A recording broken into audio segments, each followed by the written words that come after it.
Hello everyone. I am Dr. Santosh Kumar, orthopedic surgeon based in Kolkata, and I am the founder of Momentum Orthocare, and I lead the Momentum Orthocare. Today we will be discussing the various aspects of knee joint pain, knee arthritis. As you know, knee is one of the biggest joints in the body, and with time, especially in the Indian subcontinent, with time, the knee wears out. This leads to pain, increasing pain starts with climbing upstairs or downstairs, then gradually on walking, and sometimes later on at rest also. Along with that, there is gradually increasing instability, limp, and difficulty in walking. Now, the problem with this osteoarthritis is that this is an age-related wear and tear, and there is no medicine as such for this. There is no medicine that I can give you to cure this. One thing that very much is in our hands is muscle strengthening is something which is definitely very important, and it is very helpful. Well, knee joint, it's not a simple junction of two bones. It's a dynamic system wherein the muscles play a very pivotal and important role. Let's say the most important muscle, which is the quadriceps muscle of the knee.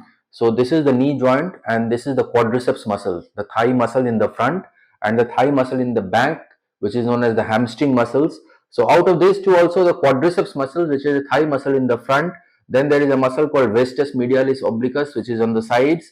These muscles form a very important role as far as the knee joint is concerned. So on one hand, we describe knee arthritis as wear and tear of knee joint, the way our car tires wear out. But it is not as simple as the car tires wear out, because there is a dynamic system, and the musculature of the knee, the muscle balance, the muscle strength, that forms a very important part, and that plays a very important role in the knee joint. So along with time, when the knee wears out, we have to focus on strengthening the muscles, the core muscles of the body and the core muscles of the thigh, which is mainly the quadriceps and the vastus medialis obliquus, which is this quadriceps muscle is known as the guardian of the knee. Is so very important, this muscle. Very few exercises that we can do to strengthen the muscles include leg press, wall sits, half squats, and let me tell you that contrary to what you may have heard in recent times, that squatting is bad for knee. Let me tell you, squatting is not bad for knee. So if you are sitting on floor, if you are squatting, no problem. Squatting and sitting on floor is nothing bad for knee. And on the other hand, I feel that people who sit on floor, they have stronger muscles, and those stronger muscles uh, delay the wear and tear of the knee. The stronger your muscles, the stronger your thigh muscles are, the less will be the wear and the slow will be the wear and tear of the knee. That delays the wear and tear knee. And even if you have arthritis, the only thing that you can do is to strengthen the muscles. The thigh muscles, which are quadriceps mainly, can be strengthened by leg press, half squat, resistance cycling, and various other modalities, weight training, and all those modalities. We can strengthen the muscles. So that is the only thing that we can do to slow down knee arthritis or to treat knee arthritis as such. There is no medicine, there is no proven medicine. There are certain injections like hyaluronic acid injections, which give a very short-term relief in advanced arthritis.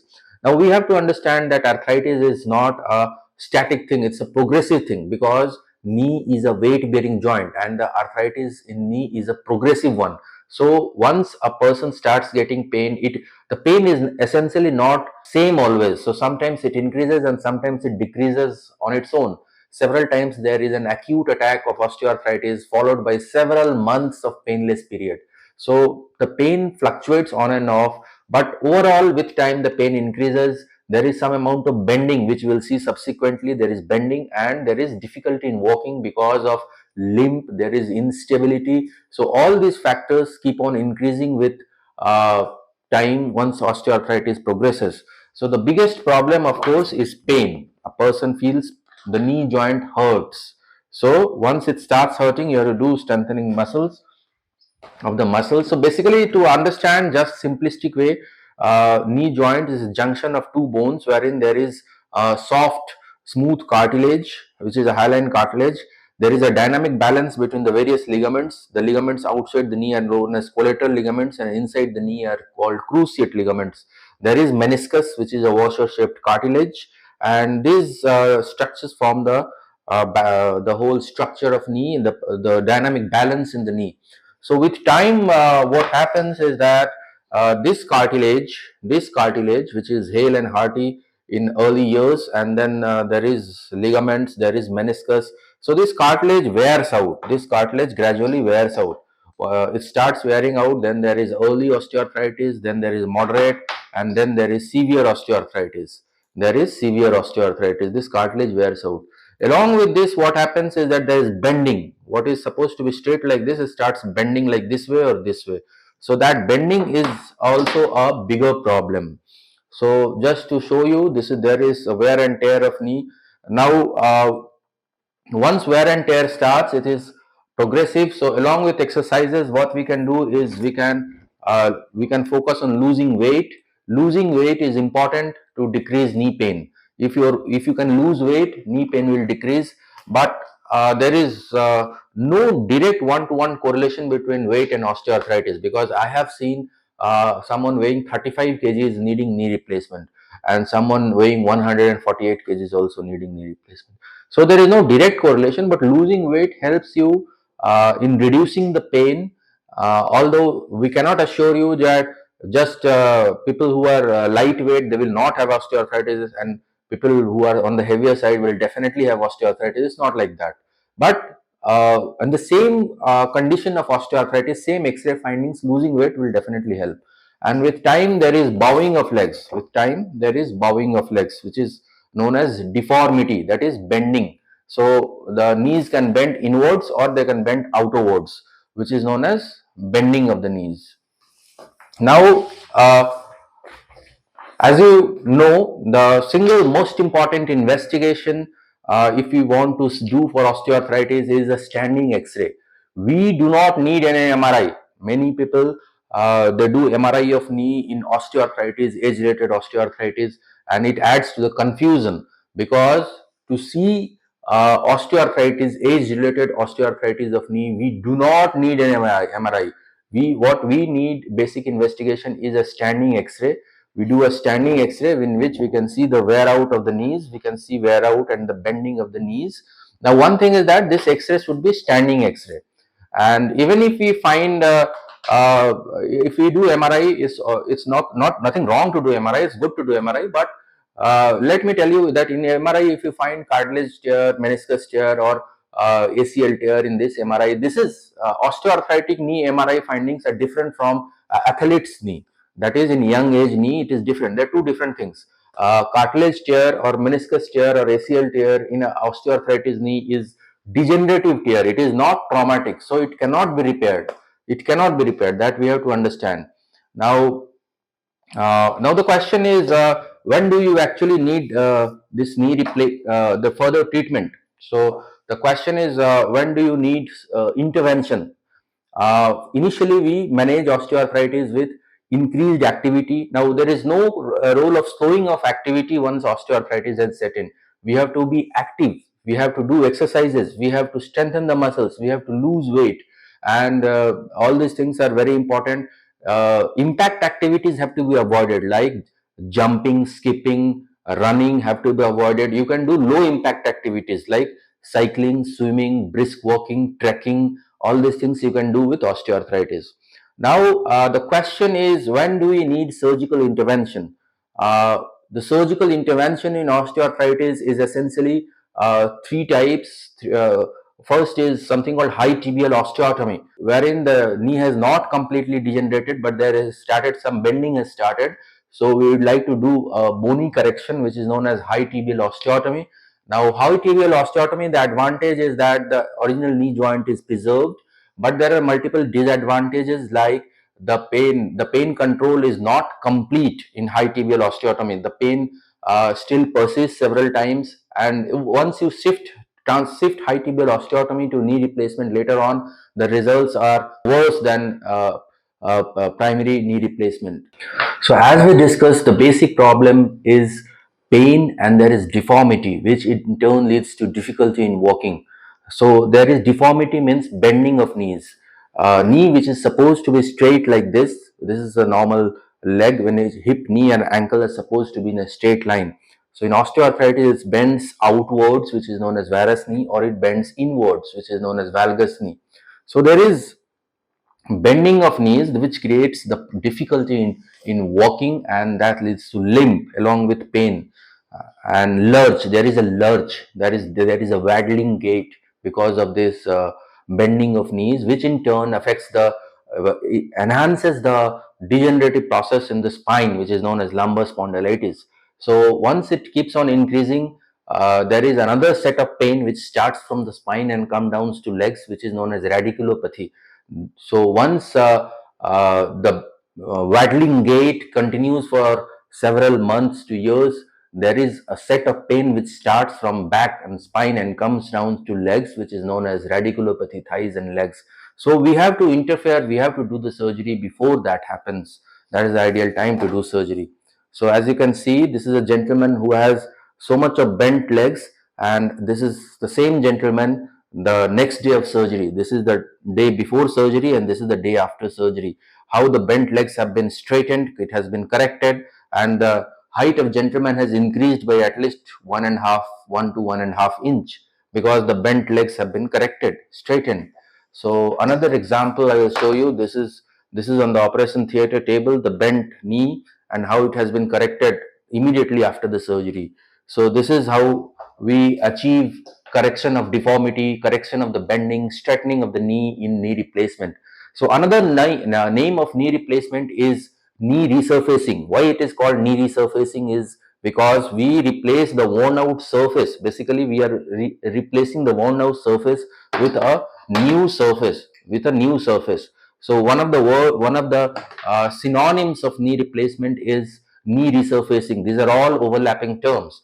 And so along with replacement of the surface, we are doing realignment. We are correcting the deformity. Along with replacement of the surface, we are doing realignment. We are correcting the deformity. This is another example wherein the bent knees before surgery are corrected after surgery.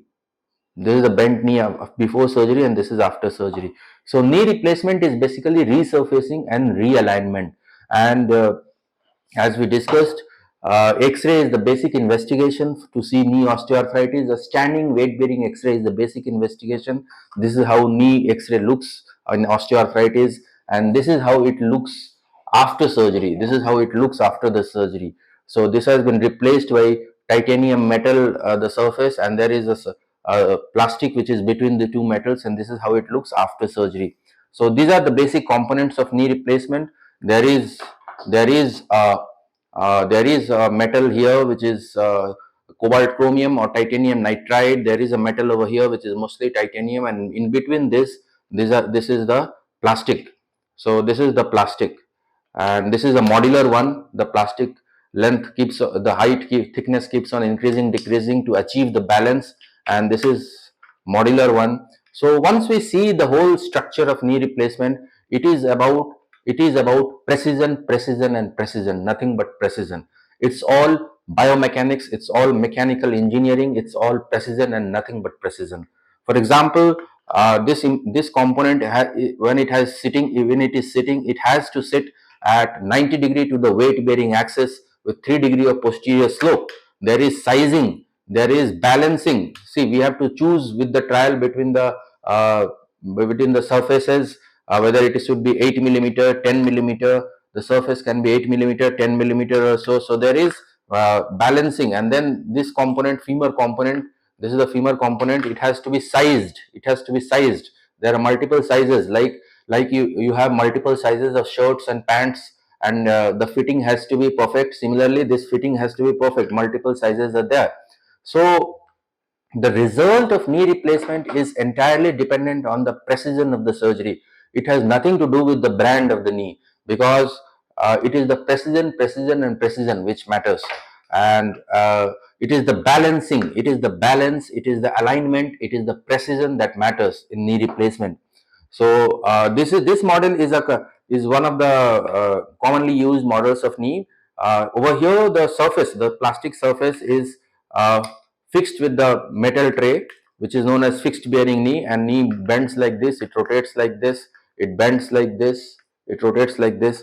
So along with this, presently we are using mobile bearing knees. What it means is, like, this is the femoral component, this is the femoral component, this is the tibial component, this is the tibial component, and this is the surface. So the surface, instead of being fixed on this, it can rotate on this, and this is known as low contact stress knee, LCS knee, or mobile bearing knee. Why it is called low contact stress knee? Because the congruity of the femur matches the congruity of the surface, thus increasing the surface area and contact, and hence reducing the stress. Force by area, the stress is reduced, and this is a mobile bearing knee. This is one of my favorites knee. So this takes care of any torsional deformity, three-dimensional deformity, and this is one of my favorites knee, which is the mobile bearing knee. And this mobile bearing LCS knee we have been using quite commonly. I want to emphasize this because we get multiple queries regarding the brand of knee to be used, what country of origin it is. Well, all the knees that we use are all US FDA approved, but multiple brands are there, and it is best that the surgeon uses the system which he is routinely using, because every instrument, every implant, it has got its own behavior. So if you force a surgeon to change the instrument or implant that he is regularly using, that will compromise your result.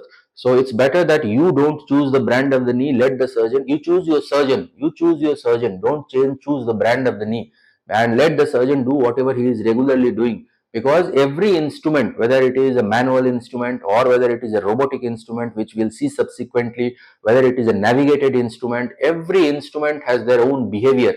Once you change the brand of the knee, the instrument also changes. For example, if I do brand A knee, I have to do with brand A instruments also only. If I have a robot of brand B, then I have to do brand B knee only. If I have navigation system, then of course it can be extrapolated. We can do things, but it is better to allow the surgeon to do whatever he is doing routinely, because it's all about precision, not the brand of the knee, and every instrumentation have their own behavior. So it's best to allow the surgeon to do whatever he is doing, and you choose your surgeon. That the results of knee replacement are entirely a teamwork. For example, it starts before the surgery. What all you have to do before surgery? So before surgery, you have to do certain battery of tests to establish your fitness for surgery, which is a general body checkup, include multiple blood tests, ECG, echocardiography, urine tests, etc., etc. We check your whole body functions, whether you are fit for surgery or not, whether you are fit for one knee at a time or whether you are fit for both knees at a time. Now this we will discuss, whether it is better to do both knees at a time or one knee at a time. Along with this, one of the important preparations for surgery is that you start exercises to strengthen the muscles. Now when we talk of exercises, it is mainly to strengthen the muscles. It's not about knee bending as such much, because I have seen, especially after surgery, that when I emphasize exercises, the patients, they focus only on bending of knees. They do not focus on muscle strengthening. Bending of knees is very important, but more important is muscle strengthening, and this muscle strengthening has to start before the surgery itself. So you have to start muscle strengthening, and then you have to do the test before surgery. I see the test if needed. My anesthetist also sees the test. We see the test and we decide on the surgery. Once we now it comes the question that we discussed, whether it is better to do one knee or both knees at a time. Now this is a gray zone, but we have to see some things. In our country, we get many people who have very severe deformities, extreme bending of knees, like we saw in the pictures. There is extreme bending of knees. So if you do one knee and leave it, the one knee will get straightened and there will be limb length discrepancy of around 1 inch or maybe less than that. So there will be again instability. So once there is extreme bending of knees, it is good idea to do both knees in single sitting. Now it depends on surgeon's training. So I have been trained to do both knees in single sitting, and I have been doing both knees in single sitting since last 20 years, and I have found that that is a good choice. And but of course we can do one knee at a time, which is also a very good choice. Doing one knee at a time is a very good choice, but doing both knees at a time is also a good choice. There are certain criteria which we use for doing both knees at a time. One is that if both knees are severely bent, it's better to do both knees at a time. Second, we have certain physiological criteria. The hemoglobin should be reasonably good. The heart function, kidney function, all those things should be reasonably good for both knees at a single sitting. Now again, many people ask whether you will give a gap of few days between two knees. I don't give a gap of few days between two knees. I always do both knees in single sitting, or if I do in two sittings, the minimum gap should be at least 1 month.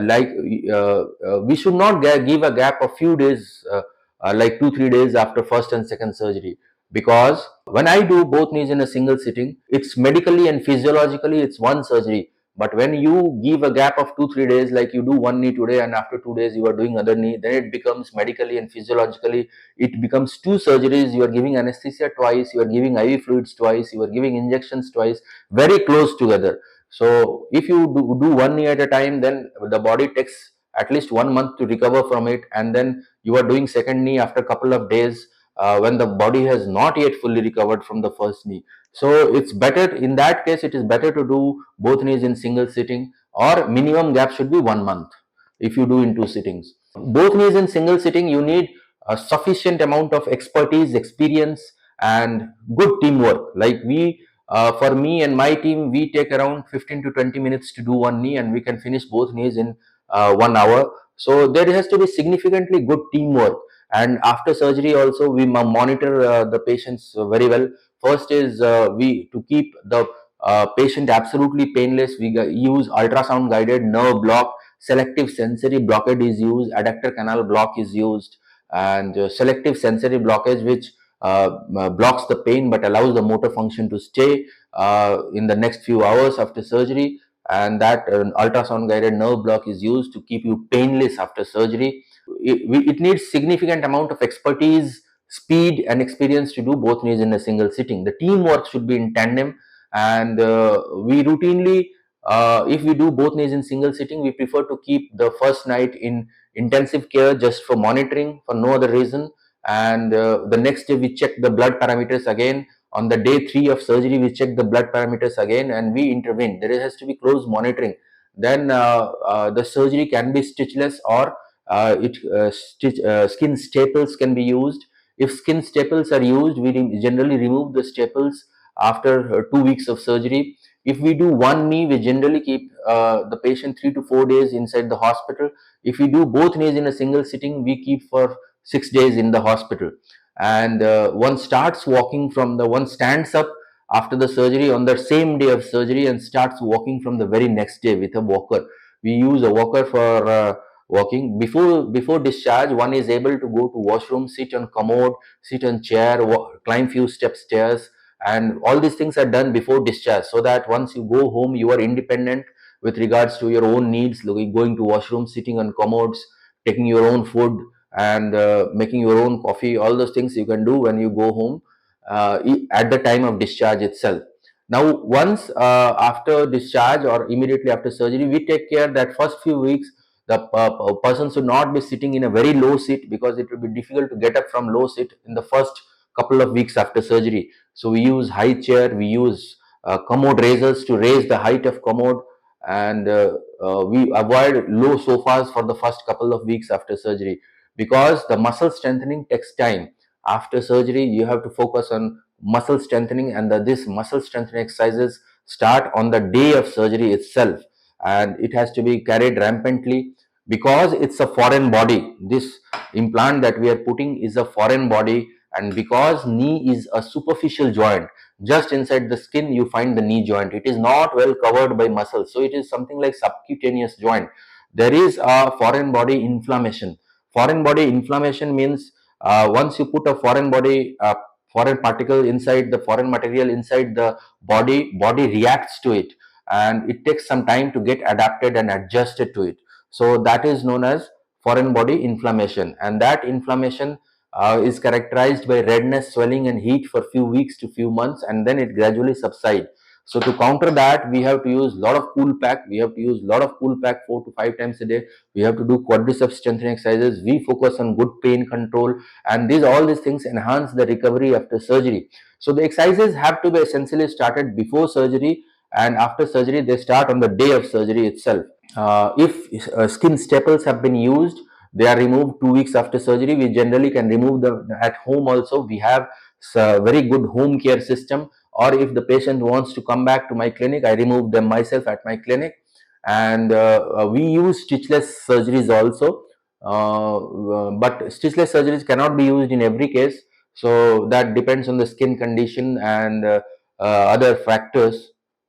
If stitchless is used, person can start bathing from days after few days of surgery. It can be left open. Otherwise, has to be a thin dressing which has to be protected from water for the first 1 week of surgery. And after stitch removal, one is able to bathe with soap and water. The stitch area should be cleaned with soap and water, and we don't expect to put any ointment, and it has to be left open. We have to continue doing exercises.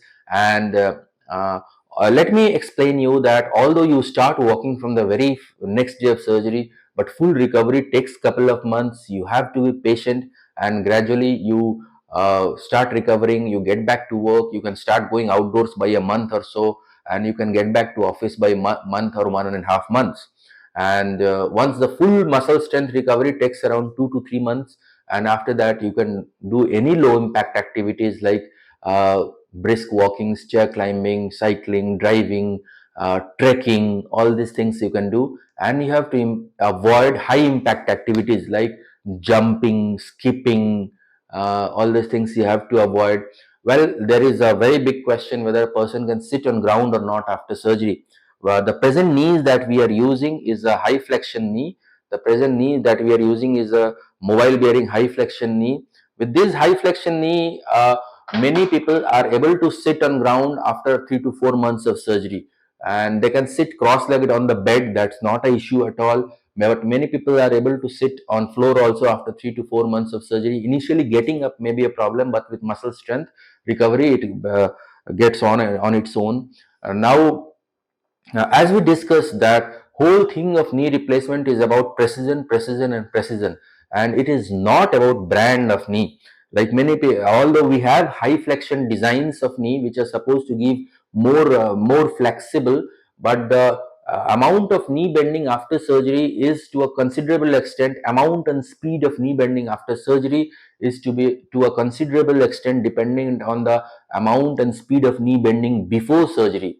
Like if the surgery, for best result, the surgery should be done in good time. Like if you wait indefinitely with a stiff knee, when your knee is not bending before surgery and you have waited for years after surgery also, it will take more time for the knee to bend, because all the soft tissues have become very stiff, and that making it supple requires significant effort, and it may not even bend fully if your knee has completely stiff for several years before surgery. So factors which determine the amount of knee flexibility bending after surgery is one, the amount of knee bending before surgery. Two is the precision, precision, and precision. Three is the technique, and four is the pain control. The implant brand comes nothing, nowhere in between. So it is all about the factors which are some factors in our control, some factors not in our control. So all these are mechanical factors basically. So the whole art and science of knee replacement is about expertise. We have been doing knee replacement since I have been doing knee replacement since last 20 years. I have thought day in and day out how to improve it. We have collected all the data, we have analyzed, and we have come up with uh, the uh, most advanced systems, the most followed up systems, and I can assure you that what I give you will be the most advanced, most affordable knee replacement in this on this earth as of now. And we have been doing very huge numbers, and we have compiled follow up. We have been doing follow up, and we have been improving years after years, and we will give you the best and the safest and the most predictable knee replacement surgeries. So in the recent times, we have been using multiple varieties of robots also for knee replacement surgery. So this is one of the robots, which is the active robot, and there are two kinds of robots. Before that, we have used navigation. We have been using navigation since 2010, and this is computer assisted planning. So Robotic is an extension of navigation. So initially there was computer assisted planning, in which we used to do the planning and put the instruments, and then now it is robotic, so it's one step ahead. And so robotic is something which adds to the precision. It's all about precision, but it's not that robot does the surgery. It's just the instrument, and the surgeon does the surgery. uh, it's it's just like AI can never replace you. If you use AI, you can give better results, but it can never replace you. So robot can never replace a surgeon. It's just instruments which a surgeon uses for better precision, for simulation. The biggest advantage in computer assisted or robotic surgery is simulation, wherein you can do meticulous planning and we can see the results before the actual surgery. And in recent times we have been doing something called partial knee replacement also. This is total knee replacement, this is partial knee replacement. So partial knee replacement, the advantage is that the cruciate ligaments of the knee is preserved. Only the inner half is replaced, and this cruciate ligaments is preserved, the inner half is replaced. But there are meticulous criterias. We cannot do partial knee replacement in every patient. There are meticulous criterias. And let me clarify you that partial knee replacement, although the name is partial or unicondylar knee replacement, it's not half knee replacement. It's a different concept. It's a completely different concept. It's actually a different concept. And let me tell you, the expenses will be same or more than total knee replacement. It will not be less than total knee replacement. So it's not half knee replacement. It's a different concept wherein the ligaments are preserved, but there are stringent criteria for it which we can use. As we discussed, we have been using high flexion knee. We promote painless. We do painless surgeries. We use nerve blocks. So this gentleman, and this is the amount of knee bending achieved on the second day of surgery. So this is we promote painless surgeries. This is a lady who has been sitting cross-legged on bed during the time of stitch cutting itself. So we promote painless surgeries and high flexion knee. And as you can see, this is a lady whose knees were this bent before surgery, and this is on the table immediately after surgery. So how much of correction of deformity has been achieved? And along with this, we have been using these multiple robotic systems, active as well as passive robot system, for enhanced accuracy, precision. These are the robot system and better safety. So most of our surgeries are robotic nowadays, and we have been using them. This adds to the flexibility of the surgery. And of course, we are in several cases, wherever feasible, we do this stitchless knee replacement also, wherein there is no need for stitch removal and person can take bath the very next day of surgery. So to summarize our talk, knee replacement is needed when knee arthritis starts affecting your daily routine, your quality of life. It affects your professional, personal, or social life, irrespective of the age. We get many questions that the patient is still not 60 years old or not 50 years old. How can we do knee replacement? Well, age is not the criteria. What we need to understand is that knee replacement is a surgery to uplift your quality of life, and it is needed. It has to be done when it is needed. And when is the need? When knee arthritis starts affecting your quality of life in terms of your social life, professional life, personal life, over a period of time, over months, not few days. So then we have to think in terms of knee replacement, irrespective of the age. Although most of the people at whom we get is age-rated osteoarthritis, but sometimes there can be very fast young age arthritis like juvenile chronic arthritis, juvenile rheumatoid arthritis. There can be secondary osteoarthritis because of trauma. So age is not the question. It has to be done when it is needed. And uh, presently we have come up with very good system of revision knee replacement. So the life expectancy of this knee replacement is average 20 to 25 years nowadays. And if needed, after 20 to 25 years, if there is any problem, it can be changed. The knee replacement can be done second time also, and this is known as revision knee replacement. So revision knee replacement implants are there, and that is equally successful. We have very advanced systems of revision knee replacements also. So knee replacement has to be done whenever it is needed. Second, the most important thing which determines the results of knee replacement is not the brand of the knee, but it is the precision, the surgical precision, the surgical expertise, the surgeon's experience and expertise, precision, and most importantly, of course, the motivation of the patient. A, a person who is happy and motivated is likely to recover faster and better than a person who is unhappy and unmotivated. So motivation of the patient is something which is also an important factor. Good rehabilitation after surgery means good muscle strengthening exercises, because muscle strengthening is something most important. As just to repeat, quadriceps is the guardian of the knee. So all these factors determine the results of the knee replacement. We can do one knee or both knees at a time, and both knees at a time is also equally good idea, and doing one knee is also a good idea.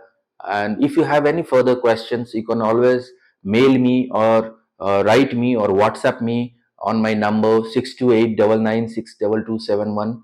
And I repeat again, 62899962271. WhatsApping is one of the good ways of contacting me. Mail is there, santdr@gmail.com.